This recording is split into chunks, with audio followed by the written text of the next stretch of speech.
A minha máquina está fazendo muito barulho na hora da centrifugação. Já aconteceu com a senhora? Já aconteceu com o senhor? Já aconteceu com você, chefe de família? Quando você põe a máquina para centrifugar, os vizinhos só faltam bater na sua parede ou bater no seu portão, pedir para você desligar a máquina de tanto barulho que ela faz. Então, qual é o problema? É vazamento no retentor. Essa pecinha aqui chama-se retentor. Ela vai no mecanismo embaixo do agitador, que já tem outros vídeos aí falando sobre isso.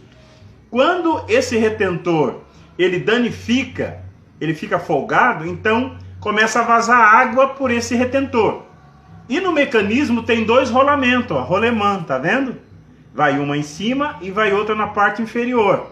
E com essa água pingando nesses rolamentos, ele fica enferrujado e trava. Né? Chega um momento que ele chega a travar. Enquanto ele não trava, ele fica fazendo barulho, porque é uma rolemã.